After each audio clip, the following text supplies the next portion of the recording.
Hey, everybody, and welcome to your next. I'm your host, Jerome. And boy, we traveled the world looking for the best guests for you guys. And we're across the pond today. I've got my man, Andrew Hulbert, with me today.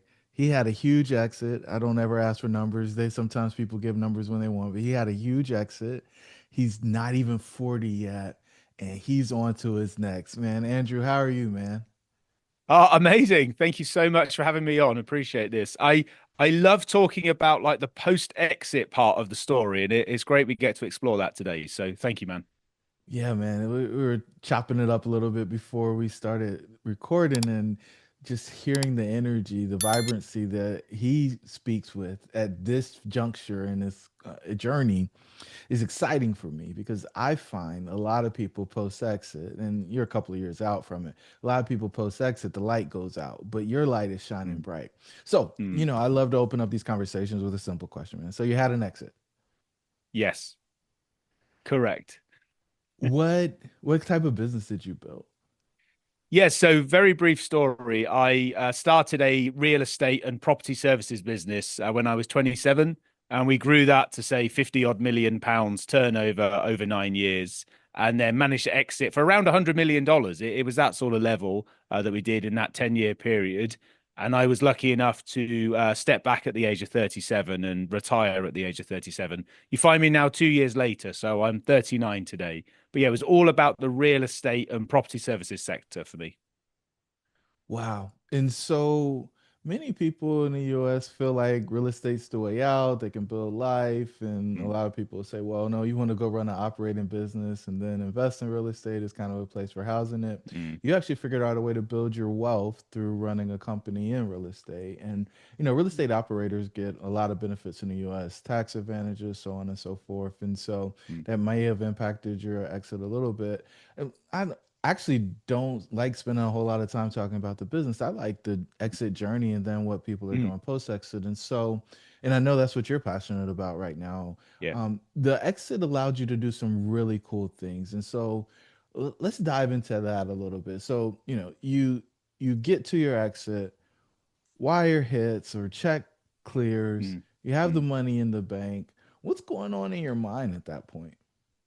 I think it had been a real build up for me because it was like a 10-year journey that I'd been on that I started literally on my own. So, like, and by the end, there were 550 staff in the business. So, like, it grows from you to all these different people. I really had a big build up to that end because I knew that if I could execute it and we could get the money, and then that was my point of retirement. The 10 years of hard work that I put in, and I was a typical entrepreneur that was just doing every hour available to make the business a success. So for me, I was just focus, focus, focus. And the 6 months leading up, 7 months leading up to the sale, I mentioned just before we came on, I lost 125 pounds in 7 months as I was leading up to the sale because anyone that goes to sell a business, you really want to try and keep things in control. You want to control stuff that's going on. And I found my diet was very easy to control when there was all this craziness going around, offers and issues and finance and tax and all those different things that happen when you sell a business.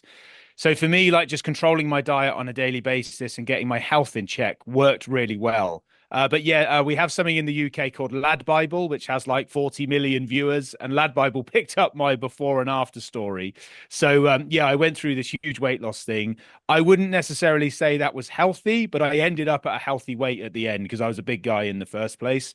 And the very first thing I did after I sold was I got on a train, a sleeper train from London all the way to the Highlands in Scotland. And I just was on this train on my own. And all I did for like 2 days, because I went there and back, was look out the window, not look at my phone, and just sort of decompress from everything that had just happened. And it's one of the most magical trips I've been on. Just literally you on a train in first class, sleeping overnight and looking out the window and yeah, starting the decompression. What did you find in your decompression? Because I don't think most people, we call it nourish in our process. I don't think Mm, most founders ever nourish. So, like, what were you finding as you were moving through that yeah. space? Well, I think interestingly, for like 8 weeks or so in the lead up, I'd also been working with a business psychologist, a guy called Stuart Duff at Candola. And we've been really focusing on what this exit might look like and feel like. And what Stuart was talking about was like Olympic gold medalists. So after they get their Olympic gold medals, often they'll go into this depressive state because they lose all sense of meaning and everything that you've discussed before. So we sort of talked about I was swimming towards this island, and at some point I was going to reach the island, and the reaching the island or the gold medal was getting tens of millions of pounds in your bank account one day. And we were just preparing techniques for what that might feel like, what actions you want to take, what things you've always wanted to do that you could now do. So when I got on the train, I'll tell you exactly what I did. There's a book series called Mr. Men in the UK, and each one is like Mr. Messy or Mr. Strong or Little Miss this, Little Miss that. And all of the important people that had come on the journey in the business, I got them a book that represented their personality by name. And I sat on the train and I wrote thank you notes inside all of these books so that when I came back, I could actually give them these notes to say thank you for what they'd done. And it was partly I was starting to let go and starting to say goodbye to everything that I'd built because I knew that this was a way that I could show my gratitude. Now, with us, we had a 20% sweet equity pot that was gifted to the team. And that pot was worth 8 figures in itself that went to that team. So it wasn't just me that got a lot of money on that day, it was the whole team that did too. So I started to do two things. I wrote thank you cards in a book format to everybody that had been really helpful in the journey as I was starting to let go and say goodbye. And I started to make a list of all the things I wasn't able to do when I was running at 100 miles an hour, so that I was now able to do. And I made a list of things that I wanted to crack on with. And that's what I spent 2 days doing, as well as just looking out the window and just sort of having some free time in your brain, which I hadn't had for a long time at that stage. I think you told me you were paying more attention to the business for like 9 or 10 years than you Mm. were family. Is that the Absolutely. right Yeah. timeline? So, how Well, many look, hours a week were you working? uh, I'm not proud of this. At times, I was working every day, and I was probably easily 100 hours, 110 hours a week at time. I would sleep maybe 4 or 5 hours a night in certain periods of it, and I was just like I'd only really have Saturday afternoon off. So I love soccer. So like I would just sit down and watch the soccer on a Saturday afternoon. But often I'd go around to my mum's house and I'd just fall asleep on the floor because I was so exhausted from the week. And also, when you go home and you see the ones you love, I think there's a certain amount of endorphins that you're given to you where you just relax and you're like, right, I'm safe now. I can have a sleep sort of thing. So yeah, I did that for a long time. And towards the end, for the few months that we were selling the business at the end, of course, you are working every hour of the day then to make sure that all of the information is provided on time, everything is accurate, all the questions are answered. Because when you have a buyer latched on, you don't want to lose them as long as it's a good deal that everybody's happy with. When I say I wrote a list out, I can tell you some of the things that were on that list if you want, because that's really where family comes into it. I've been with my wife for 20 years. So we met when we were 19. We're now both 39. But really, for 8 or 9 years of that, I wasn't really here in the marriage. We managed to have 2 kids in that time, but I was always focusing on other things. So my first priority was reconnecting with my wife. And the last couple of years, we ended up buying a farm in Oxfordshire, very English thing to do, and really because my wife loves nature, we've planted our own forest. We've bought a nature reserve. We've done all these wonderful things that we're building legacy together now for ourselves. And that's been really important. The other thing was my wider family. So I wrote down, I bought all of so I have 2 sisters. I bought their houses. I bought my mum and dad a house. I gave my dad £250,000 in cash so he could retire. I went to the bank on a quad bike or an ATV and took £250,000 out in cash and then drove round to his house and poured it on the floor and said he could retire 5 years early. And I then finally wanted to focus on my friends. Over the 10 years, my friends that I'd had from like early adulthood, they were the easiest no. Because when they were like, hey, Hulbert, come out on a Friday night or come and do this in London on Saturday or Sunday, the answer was just no. It was so easy for me to say, sorry, guys, I'm not even seeing my wife and the business is ranking above it at the moment. So I'm really good at organizing things, as good entrepreneurs are. And I ended up saying, guys, look, tell me when you're available. I'll book holidays for us. You're going to pay because they don't want my money. My friends are not interested in the money. I'm just Hulbert, right? That's who I am at the end of the day.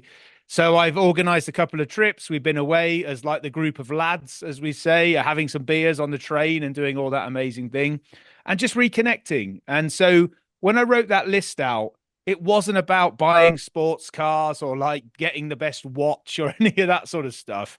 It was about reconnecting with people that I loved and that I had knowingly not given enough attention to in the last, say, 10 years or so because I was so focused on the business. And very fortunately for me, they all accepted me back again. And I made a real amends to make sure that, they knew how grateful I was. And yeah, that's what I started to work on. Wow. So you said you were working 100 hours a week. Mm, mm. After closing, what'd you do? Like, how do you fill 100 hours a week? I sleep a lot more now than I used to. So I genuinely slept like 4 or 5 hours a night usually. Now maybe I sleep 8 or 9 hours a night. And I know it's easy advice to give, but if you can get a great night's sleep, say 3 nights in a row, it's like you become a different person. It's like a superpower. You've got all this brain power back that you don't have the fog and you're not sort of tired all the time. You're not using caffeine and Pro Plus and stuff to sort of keep you alert. So I sleep a lot more than I did, which is amazing. But the last 2 years, I've been a full-time dad. My kids were 2 and 4 when I retired. So I did every get up, getting dressed, going to school, doing the parents' evening, going to the nativity show, taking them swimming, doing their homework, doing their times tables, putting them to bed, making them dinner. Literally, the last 2 years, I cannot tell you how much joy I have in doing those things because there are so many parents out there that would love the ability to be present with their children, especially when they're that age. Look, when I was working hard, if I was even there in the morning, it was a miracle. If I even saw them, let alone being present and in the moment when I was with them. So, like, it's very easy as a sort of full-time parent to get very busy. Now, you may say, well, look, you've made tens of millions. You should have gone to the Bahamas and lived on a boat or whatever for the rest of time. But that's not what success was to me. I knew that love and fulfillment and meaning and karma and all those things was in the relationships with my family. And that's been hugely powerful. And in the last 2 years, the relationship I built back up with my kids and my wife and my friends, I love it now. And I see the error of my ways. Yes, I needed to go and sell a business and and make tens of millions, but friendship and love is way warmer than a bright yellow sports car. Wow. So did you have to buy the car to find out that it I wasn't the did. answer? I did. So I again a very English thing. I love cars in odd colors. So I found an Aston Martin in a bright orange, very similar to your top actually, that sort of color. And I went to the car showroom to buy it, about 100 odd thousand pounds. And as I got into the showroom, on the left-hand side was a bright yellow McLaren that had the doors that go up like that on the side. I didn't even test drive it. I just said, I'll buy it. That's fine. So I just bought the McLaren, the bright yellow one, even though I went there for the Aston Martin, didn't buy the Aston Martin. And then, yeah, I drove it around for 6 months. And you know what? When you drive a car like that, firstly, I'm 6'3" and like 18 stone, right? I'm a big guy. I'm not a small guy. It has bucket seats. So it's very difficult to fit your ass into those seats, right? In a car like that. Secondly, you lose quite a lot of anonymity when you drive a car like that because everybody thinks you're trying to show off about something. And to some degree, you are. So, like when I was driving through the center of London, people would step into the streets, they'd take a picture of you, and they were just sort of like people wanted to know who you were, who was inside the car. And then twice I got stopped by the police for no reason. Now, I commit no criminal activity whatsoever. I wasn't speeding. I didn't have drugs. There was nothing bad going on. But you just attract attention to yourself when you are in that sort of vehicle. Now, please don't get me wrong. I have nearly 10 cars. Okay. So, like, I like my cars, but the bright yellow ones that really make it look like you're trying to prove something, that wasn't where I found joy. And in the end, I sold it about 6 months after buying it. I lost £10,000 in a single transaction in terms of I sold it for about 90K. And I just learned that as a £10,000 lesson to myself that don't do that again, and maybe focus a bit more on less materialistic things. Huh. So did you did you want for those things when you were young? Or like what made you Yeah. decide to go get Aston Martin or Mm. McLaren or whatever? It's very It's a British of you, by the way. Yeah, I know, I know. Support the British brands. Yeah, look, I didn't come from money. My family are from like a council estate in the UK, so like government funded housing. And then we call it working class here. So like from the age of 12, I had a job. I've earned money every week from the age of 12 onwards. And I was a very independent young person because I had to provide money back to the household. My mum was a supermarket worker for 30 years. My dad was a factory worker for 42 years. My dad started in the factory when he was 15 years old and left the day I gave him that £250,000 when he was 62. He had no other job in that time. That's all he did. So for me, there was always an aspiration that because we didn't have money and we didn't come from money, those sort of shiny things and those nice cars and those sort of dream holidays, they were almost out of reach a little bit because that's what like richer people did, but we weren't able to do that. And so I guess there was a little bit of a chip on my shoulder as I grew up that I thought I could have those things as well. And by buying the cars and sort of doing that stuff, that enabled me to do it.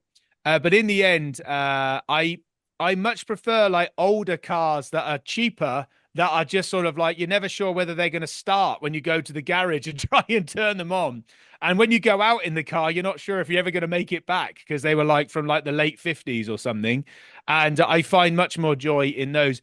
I actually, although I come on podcasts and tell the story, I enjoy the anonymity of being able to walk around and no one knows that you've been a success. I'm in the top 0.4% of the richest people in the UK at the moment. But I don't want people knowing that as I'm walking around. And I think that is, yeah, that's something that I find important personally. Happy to tell the story when it suits me, but not when you're in the supermarket, just trying to herd your kids around so they don't eat all the sweets and all that sort of stuff. So, yeah, that's where it came from. What's the draw for the anonymity? I don't know. I think like I've never really cared too much for my appearance, right? So say I go out and I got a big spot on my nose or something like that. I I don't want people to come up and go, "Oh, that take a picture of me," and you're not looking your best and all that sort of thing. I just enjoy my own time with well, like I say, with my family and doing the things that I want to do. Really, one of the main reasons I started a business, I didn't like having a boss. I didn't like being accountable to somebody else or having to report to someone or decisions that I was making, I had to run by them first. I was always really uncomfortable with that idea. And I know that's silly and that's life and that's, corporate world and everything. But for me, being an entrepreneur was almost the only option I had because if I was going to fight authority all the time, I was never going to be a success in the corporate world. So I ended up running my own business and doing it my own way. And that's partly why I worked as hard as I did. But yeah, so I think for me, like I almost wanted to go and have a profile for 10 years or so whilst I was within the business because I knew it would benefit the growth of the business. But to some degree, I've like closed the door on that now and said, it's my choice now if I want to have a profile and I want to have the conversation. And I will choose when it's on and off. And that's just my own hang-ups and my own chip on my shoulder, as we say, as we go through. So yeah, I think that's the reason. I'm not embarrassed by what we've done. I'm incredibly proud of the value that we've created and the opportunities my children will have and their children will have, that I didn't have as a young person. But yeah, on my own terms, not on someone else's. Now, I found it fascinating. How did you know that you should go through like a formal process of Mm. readying yourself personally for a business exit? I find most people spend all their time working on financials and doing the stuff to get the business ready, but you Yeah. decided that you needed to get yourself ready. Yeah, it's a good question, actually. That's a deep question. I haven't thought about that too much. I sort of thought that in the business that I ran, we always had a real focus on well-being and looking after our teams and being a great employer and a great place to work, which in the real estate sector in the UK is not always the case. So there's like 1.2 million people hired in the UK in that space, and it doesn't have a brilliant reputation. People aren't looked after that well. I felt personally that when I was preparing to exit the business, Yes, we did the financials. Yes, we hired the C-suite team in there to make sure that we could show the investors a great team that they could buy into. And we did all of the tax and the commercial and the marketing and all those things you do to create a great exit. But I also felt that I was important in that as well, because this was my heart and soul. This is what I'd built for nearly 10 years. So now I just felt like deep down that my well-being also mattered at this time. But for the previous 10 years, I probably hadn't focused on my well-being that much. That's why my weight got up to a point where I could lose 125 pounds in 7 months. So it really, I woke up one day, I woke up in May and we sold in November. And I just woke up and thought, actually, Andrew, firstly, you need to be fit through this process because you need to be alert and you need to be ready and you can't be sick. And you need to think about what life is going to be like afterwards. I ended up losing so much weight that my wife said, I don't find you attractive at this weight. I need you to put some more back on. So I ended up putting some weight back on to make sure my wife wasn't ironically going to leave at the end of the 10-year journey just because I'd lost too much weight in that time. So yeah, I think I just felt deep down that this was an exit for me and that it was important for me to look after myself because for 10 years I'd looked after others and now it was about being a bit selfish and working with the psychologist and getting my health in order. Yeah. And one of the first things I did after I sort of got back off that train, I went and had a full like $1,000 health check on my whole body to make sure that everything was okay because I'd lost a lot of weight in a short period of time. But, like testicle check, prostate check, heart check, everything that you could possibly check to make sure. And I had a full bill of health. The doctors were really happy. And yeah, I knew then that I could sort of go on from that point. As you were going through the journey, it- you said May to November. I mean, that's Yeah. 6 months of Yeah. super intense work. Mm. Did did the family or the people closest to you feel the stress of that? Like we call it collateral damage. Like did Mm. they in could they tell that like you were really going through labor, like you were getting to a place or a space where life was going to be different and sometimes that brings the harshest or worst parts out of you. Yeah, look, definitely collateral damage. Certainly my mum, my mum knows when I'm not in like the right space or in a good place because like mums know, right? And that's their job. They absolutely could see that I was highly strung and that, the smallest thing would happen and I would absolutely flip out or say the kids were doing something that they shouldn't have been. I would shout louder than I should have done. Those little things set you off and you're so highly strung. The other thing that happened to me for sure was small issues in the business start to become amplified because say a client complains about something, you then worry about having to explain that to the potential investor about why they're complaining about that. Whereas in the normal course of business, you would just deal with it and clients complain all the time. That's business at the end of the day. But it was almost like, well, if this happens, then this might happen. And similarly, if we had any staff leave through that process as well, so say a staff member handed their notice in, you start to catastrophize a little bit. You start to think, oh, well, if they go, they might go. And if they go, that means this will happen. Now it's insecurities in us as entrepreneurs because when you start a business like I did with no money or funding or anything, literally just me in a bedroom, you have nothing to lose at the start because you have no value. There is nothing, there's no investment, and no one's backing you apart from yourself. But when you know the business is worth $100 million one day, you're like, okay, we want to make sure we get that $100 million now because we've worked for 10 years to try and get it. So I think, like, yeah, from my perspective, it was about making sure we knew that value was going to come and that the opportunity was there, but knowing we came from nothing in the first place and all the stress that comes with that. I can't pretend I was an absolute joy at all times for those 6 months. I'll tell you something I did do, which wasn't always good. I would work into the night quite often at that time. So let's just say I got up at, I don't know, 4:30, 5 o'clock, went to London, worked all day, got home at 7 p.m., gave my kids a bath, gave them back to my wife, and then I'd work till say midnight. And I started ordering takeout food at like 10 o'clock most nights. So what would often happen is I didn't eat all day, and then I'd have takeout at like 10 o'clock at night. And that was almost like my bonus to myself, my reward that I'd made it through that day. Because remember, I'm losing all this weight at the same time. So I was just eating so much chicken at that time because it's high protein and low fat. But yeah, in UK, we have something called Deliveroo, so like DoorDash. And I spent like £1,000 in a month on Deliveroo in 1 month because I was just ordering every night. And yeah, trying to lose weight and eat and do the stress of everything at the same time is certainly difficult. And you can't do it forever, but you do it for a period to make sure you get the result that you want. Wow. Wow. This is just shocking because you did the things that we prescribe, but it doesn't Right. seem like anybody told you to do it. It's not like, oh, I read a book or listened to a Mm. podcast. It's just kind of guided you through the path. And so now you're on the other side, right? You spent time being a dad. Do you plan Mm. on staying being a stay-at-home dad for the rest of the time that your kids Yeah. are in the house, or like do you have a plan for, because this is the part where I see people struggle the most. It's Yeah. significance outside of the home. It's very, Yeah.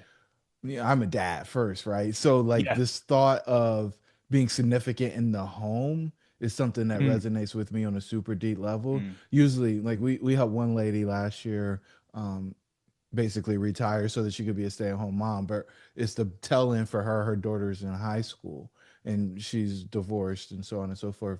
But you getting in that space where they're so young, like, Mm. is that the game, or is there ambition for significance outside of the household Mm. as well? Yeah, that's a deep question that I'm still trying to work the answer out to. Where I am today, my kids are 4 and 6, so they're now at school. So between 9 and 3 every day, they're at school. So I actually have that time back, which I didn't have before. So I've started to fill that time with some more fulfilling things. So I'm doing quite a lot of podcasts at the moment, which are really easy because I can generally do those in the daytime. Especially in the UK, I can go to a studio and record and then come back, so I can still do the school run either side of that. But I also understand that I'm a very, very competent individual and I'm very good at organizing things and making things happen. I have made a couple of investments now, so I've invested back into some of the UK businesses, but I don't want to be involved on a day to day. I want to help other people to try and grow their dreams and do the things that they wanted to do. I think also there's a point with children that my kids think I'm cool at the moment. So if I take them to school, they want to hold my hand as I walk in the front gate. But look, at some point, my daughter's not going to want me anywhere near the school because I won't be cool any longer. Certainly, if I turn up in some random car to pick her up, like an old car. So I'm really enjoying right now just being with them and sort of I want to be the dad they want me to be or they need me to be at that time. And it's just starting to change from my daughter's perspective as she's starting to get a little bit older. But that's okay for me because you roll with the punches and you're there and you see and decide what you're going to do. So yeah, right now the plan is still be around, but actually start to do a bit more interesting stuff that whilst they're at school. And sometimes that overlaps, and I miss the school run and things. That happens occasionally because that's life. Not everything happens between 9 and 3 in the daytime. And also the other thing I love is travel. So I travel around Europe. So I have only 4 countries left to visit in Europe now, and I often will go on my own just for a couple of days.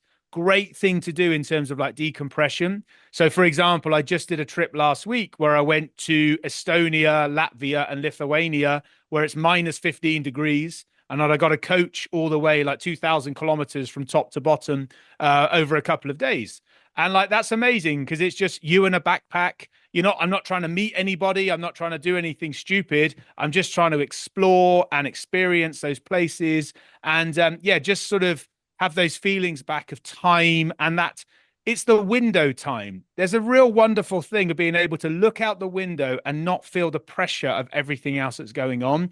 I couldn't do that for nearly 10 years. So it sounds silly, but almost like a meditative thing. You're just looking out the window and trying to think about nothing. And I find that really powerful. Look, I'm not religious. I'm not spiritual or anything like that, but I do believe in the soul.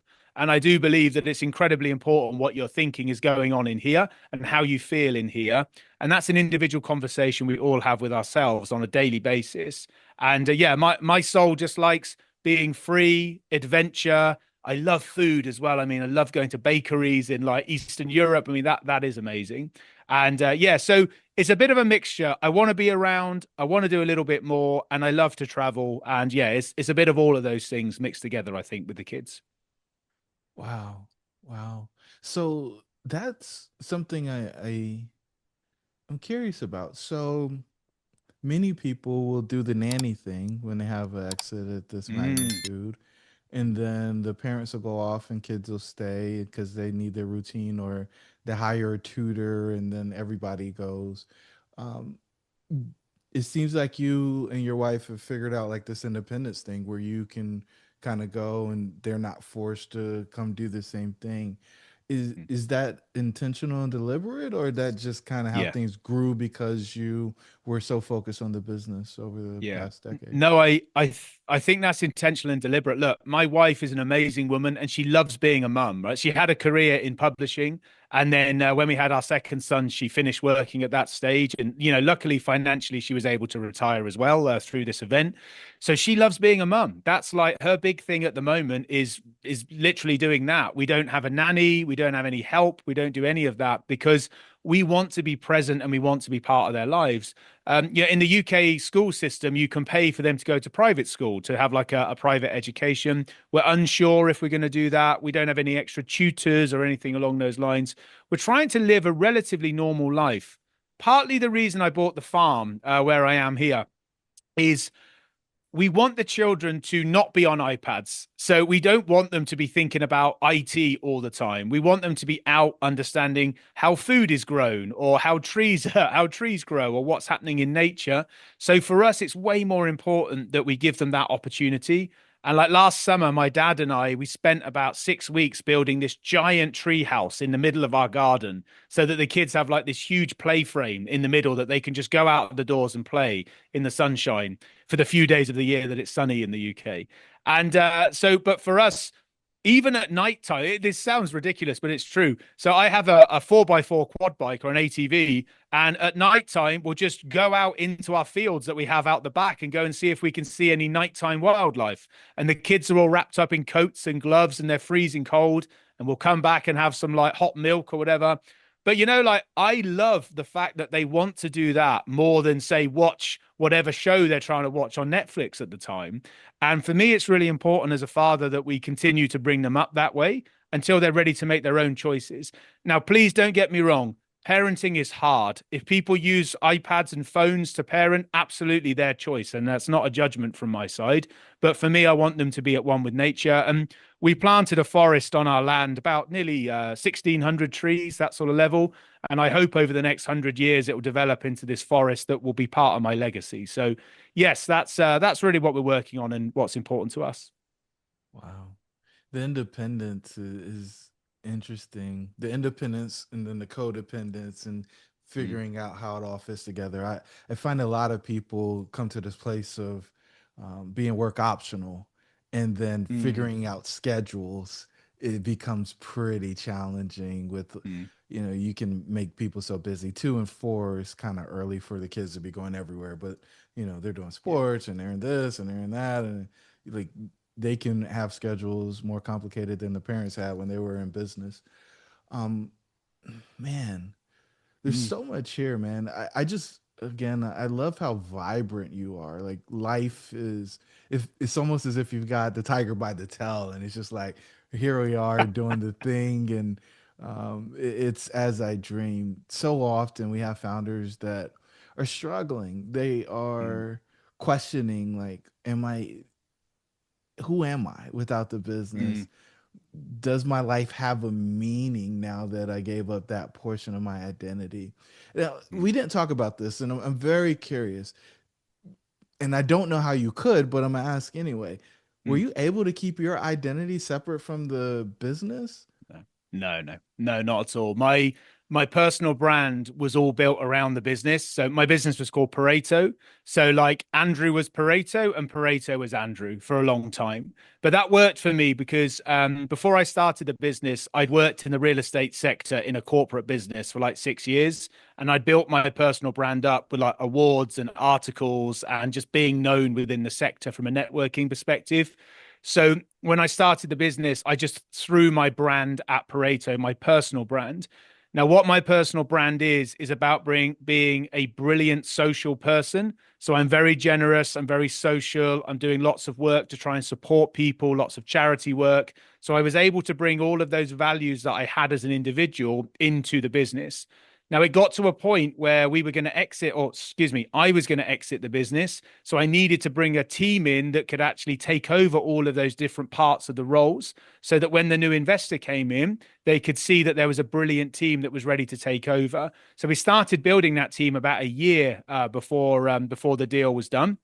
So from my side, I knew that my personal brand was intertwined with Pareto, and that was okay because it worked for us commercially. But I then very deliberately worked to separate that prior to the exit. And I had a conversation with myself that I knew that that's what was going to happen and that I had made the deal. I'd sold my soul to some degree that if someone was going to give you lots of money for it, and then actually you couldn't be angry that they were going to change things or do things or fire people or hire people, that's their choice because they're the ones that have paid the money for it. So, yeah, that was how I approached that, and that's how that worked for me. And yeah, I think that's good advice if you can do it and can run it that way. The acceptance that somebody's going to change it is something so many people get Mm. frustrated with. Now, was your deal clean, or did you have like a consultant period or a earn out period? No, it was a clean deal. It was a clean deal, and so it was all agreed in advance, and yeah, it was all executed, and no earnouts or anything as a result of that. Yeah, so that part, like, I think it's the ideal way to do it, but it's Mm. so abrupt. Because, I mean, Yeah. you tell me, like, did the phone still ring? Were there emails after the transaction was complete, or was it, I'm just here on the farm? um, to some degree, because for a year before the exit, I'd already put a C-suite team in place. The emails and phone calls had started to diminish over that year. So it wasn't quite as abrupt as just, right, Andrew sold, his phone is turned off. So it was almost like a very deliberate thing that that's what we were doing. And like I said, I'd made peace with the idea that it would be coming to an end and that I understood I was selling my soul to do that. So yeah, it didn't stop. But look, the thing is, I still have a reputation within the sector. The other thing I did is I volunteered for the main institution called the Institute of Workplace within the UK. So I'm still within those circles as a volunteer. So I'm still in the sector. I chair the Institute of Workplace at the moment in the UK, which is one of the biggest membership bodies within the sector that we have. I'm just a volunteer within that role. It's not a paid role. So that enabled me to sort of keep my hand in and keep in touch with what was happening there, and then obviously just meeting people and telling the story. But yes, I spend much more time on the farm now than I did before, of course. But I love helping people. I love supporting people. That's partly why the investment stuff works really nicely for me because I love those people in investment who are a bit rough around the edges. They don't have all the answers. They just have this dream of something that they're trying to create. And they're not trying to pretend that they've got it all. And look, many entrepreneurs out there pretend they know everything when they don't. And especially social media is a terrible place for people that pretend they know everything. So, yeah, I like the ones that are a bit raw. They're sort of there. Maybe they're saying a few swear words. They're not very good at numbers, but they've just got this absolute dream and desire to build something meaningful. And that's where I place my money. It's those sort of people that I think can go and do something like exceptional. Now this is very interesting, and I usually don't Mm, go into the post exit portfolio because I'm just trying to get people to the mm. liquidity event. But like exit seven for us is a post exit portfolio, and so I imagine you got some in some form of a stock market, but basically it sounds like you're doing. I can't tell if you're doing angel or venture or growth, but Yeah, you're placing yeah. capital. Yeah, and like I guess those words they all sort of merge into one. Really, I think if you're putting money in, you're putting money in. I put my money in a few different areas. So UK property market. So maybe 5 million odd pounds within UK property market because it's performed relatively well. I have an investment fund, again another 5 million odd pounds that's run by one of the big banks within the UK. But then I do much smaller stuff. So like I'm investing potentially in a children's home at the moment. So setting up a new kids home to try and help children like the most vulnerable within UK society. I'm looking at a new app that's going to be like a challenger app to Amazon delivery at the moment, which is quite interesting at the same time. But these are people that have like brilliant opportunities in themselves. There's another drinks brand that I'm potentially going to invest in as well. These are just, I love the entrepreneurs. Actually, it's almost like the business itself doesn't really make that much difference to me. It's the entrepreneur who's trying to create their dream and and actually sometimes these businesses, they only need like, say, $50,000 or something to try and do something quite meaningful. They're not necessarily trying to raise $1 million to get this thing off the ground. So it's just about finding the right people and placing money. But businesses for me that can do social good, like children's homes, for example, is a great area for me. And yeah, I hope I will go on to do more investments in those areas.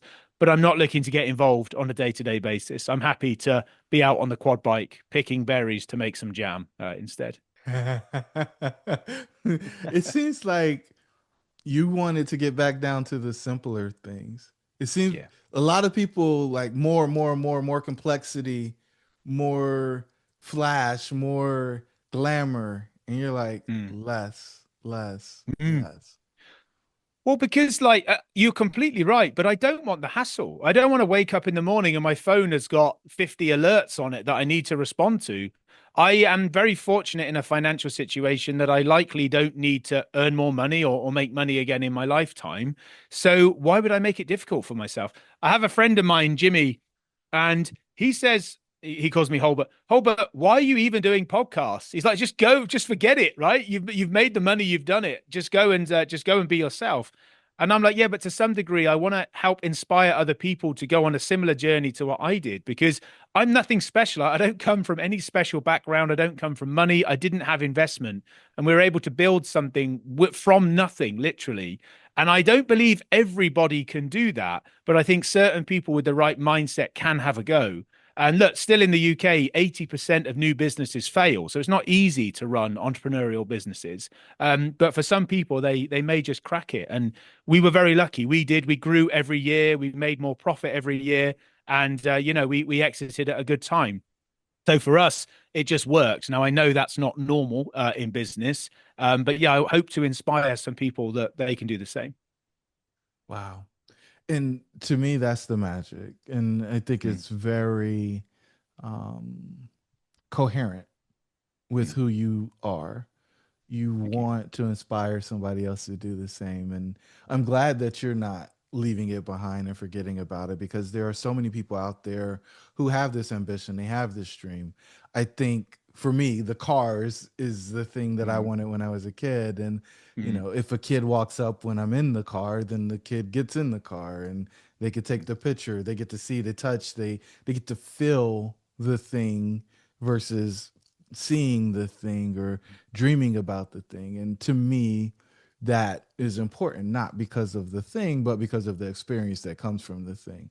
What I've watched you describe over the course of our time here today is that the experience, the journey is the thing that mm, is most valuable. It's what creates the memories and not so much, ooh, I can do more, but it's the simple things. And if you can become grateful for the simple things, then you can have a life that you're just ecstatic about living. And I see a lot of people get to the place where they have the liquidity of it, they have the money, they're not generous, they aren't proud of who they are, and they're trying to do something else to prove that they're worthy. And you found at a very young age that I don't have to prove anything and I've solved my money problem and I can just be. And yeah. I can be the person I want to be for the people that I want to be for. And that's given me optionality. And you did that before you had the money. You said, "Hey, I didn't want to work for somebody. I didn't want to be accountable.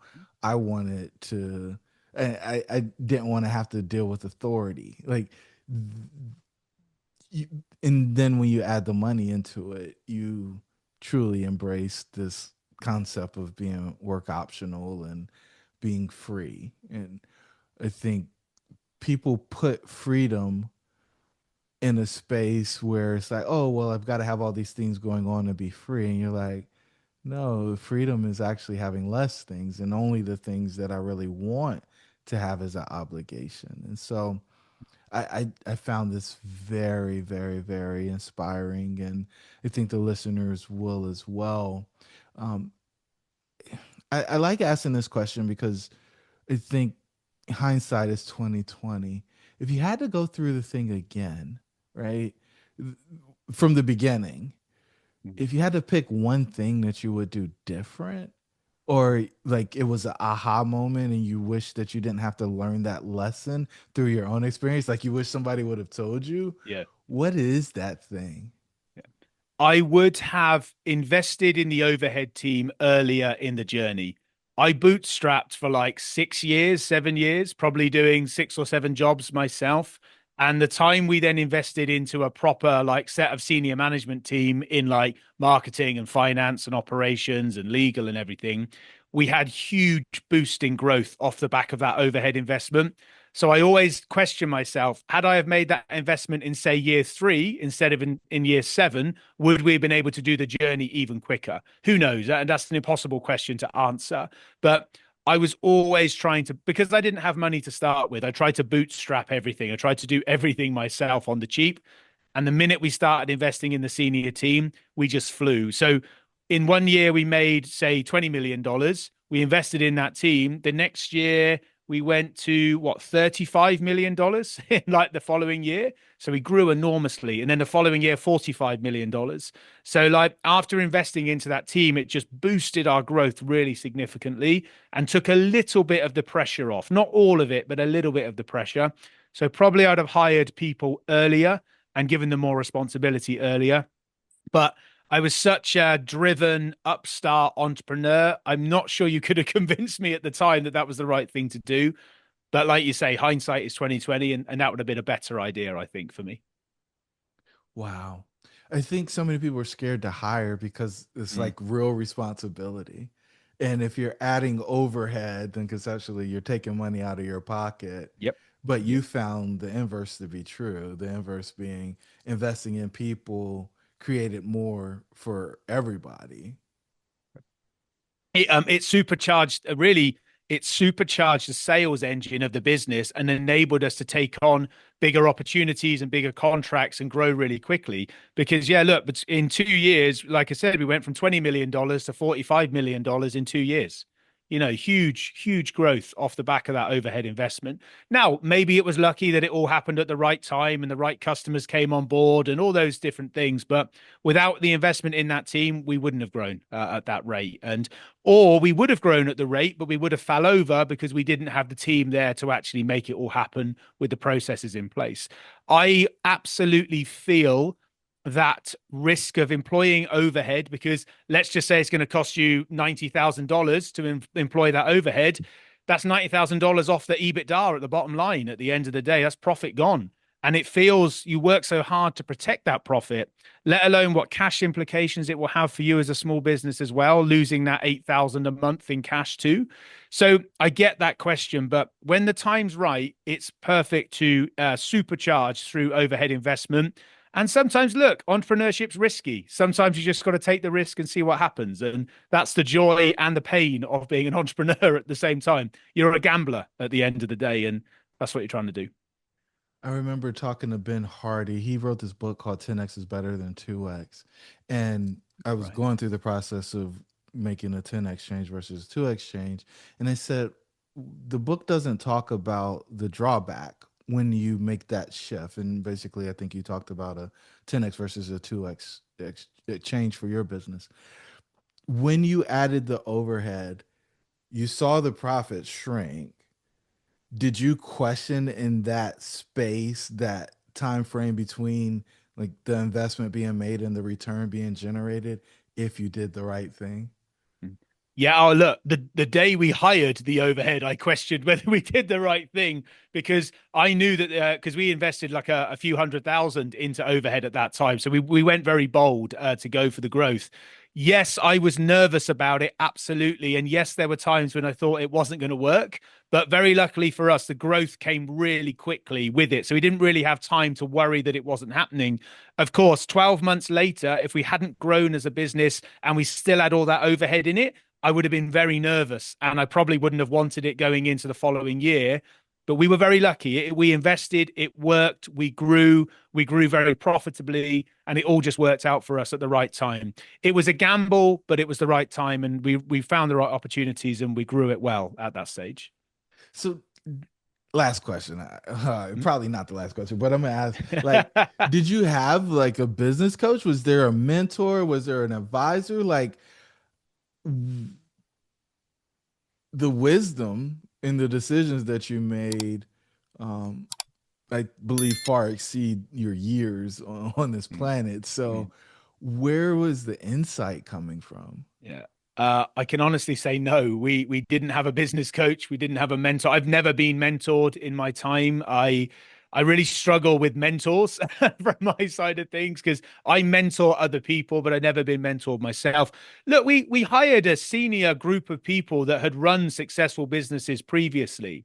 So it was probably the hiring of that overhead that really helped us to go at that stage. Because in the early days of Pareto, I hired people that I liked and I hired people that I thought deserved an opportunity within the business. But as we got bigger towards, say, the $20 million stage, I did start to realize that employing people you like isn't necessarily going to grow the business in the way that you want. So I started to hire potentially older people because they had experience. I hired people that had exited businesses before, so they knew what it would take to go through a growth journey.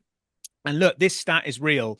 In the 9 years I ran the business, I had 15 senior managers within the very senior directorship of the business. I did not lose a single one in 9 years. Every single person I hired in that senior team over 9 years was here for the entire journey that I was there. Not a single person left. And that was because I handpicked them. I got to know them. I went and had a burger and a coffee with them, forget the CV, and I just got to know why would they be right for our journey and why would they want to work for us and why would they want to grow with us. I put so much effort into hiring the right senior team and spent a disproportionate amount of time on doing it, but it absolutely worked and ended up made us millions because we had a brilliant team that was very stable, and as we grew they were able to deal with anything that happened. The one test I could give people around hiring senior people, if you're thinking about hiring someone, think about having to call them at 11:30 a.m. on a Saturday and how they're going to respond to that happening to them if they usually work Monday to Friday. Because I wanted people that if I called them on the weekend, I did expect them to answer the phone. But then if they said to me, oh, sorry, I can't come in Monday morning because I've got to take my kid to school or it's the Christmas play or whatever, I don't know. We were like, okay, that's fine. We sort of gave real flexibility. So I would always think about how would our job work for that individual? And if we were trying to contact them out of hours on the weekend, how would they respond to that? And that's quite a good leveler for understanding if you think you can work with this person in a more deep way. And yeah, that really worked for me. And we had 100% retention in 9 years on that senior team. Oh wow, that's so rare. That's awesome. We covered a ton of ground today. Your journey is just so compelling for the founder out there who's dreaming of being an exited, what we call a newly exited operator, a neo. Um, what's the one thing you want them to take away from the episode? Prepare yourself for the exit business wise and personally. So, like the earlier you can get your financials in order, all your HR data, your payroll, all your subcontracted data, your client contracts, get all of that ready before you start thinking about selling, because you are going to answer more questions than you've ever had to answer before in your whole life. But don't forget about yourself. And like the idea of going to work with, say, a business psychologist or something for a period of time is a great way of taking yourself out of that very busy day to day for, say, 45 minutes to an hour to just be able to download your thoughts almost in like a therapy scenario. So be prepared for what's going to come. The second time we sold the business, we had to answer, I think, 850 questions in about 4 weeks. We did that. And it was very, very intense. So get your business ready, but also don't forget about yourself. Get yourself ready maybe seek some external people, completely external from the process that you can just download to and strap in for the ride because it's a crazy journey for everybody, regardless of how they exit. So yeah. Wow. I love it, man. I love it. Um, this is awesome. I'm Thank you. sure that our listeners got a ton of value from today's episode. I know you're keeping a low profile, but if people want to connect with you, is there a Yep. way for them to do that? Yes, absolutely. So two areas. So if you go to LinkedIn, I'm just / Andrew Hulbert on LinkedIn. You'll find me there. And Instagram is my main channel. So _ Andrew Hulbert on Instagram. I just share all these conversations I have in podcasts. I clip them up and share them on there just so I can share the wisdom for free with people. I'm not selling anything or doing master classes or anything like that. But yeah, come and have a look, come and interact, come and follow. And if there's anything of interest, then let me know. Outstanding. To our listeners, your dreams should be real.